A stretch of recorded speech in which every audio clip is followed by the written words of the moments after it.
ගින්දර සොයාගත්තට පස්සේ මිනිසාගේ ජීවිතය සම්පූර්ණයෙන්ම වෙනස් වුණා. ගින්දර වටා රොක් වුණු මිනිස්සු තමන්ගේ අත්දැකීම් බෙදා ගන්න පටන් ගත්තා. මේක තමයි භාෂාවේ සහ සමාජයේ සැබෑ උපත.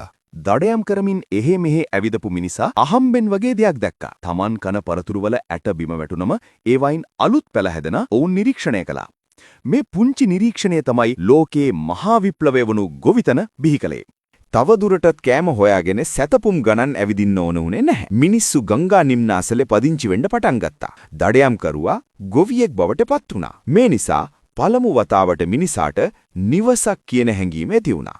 එක තැනක පදිංචි වීම නිසා ජනගහනය වැඩි වුණා. මිනිස්සු කණ්ඩායම් විදිහට එකතු වෙලා නීති රීති හදාගත්තා. නගර බිහි වුණා.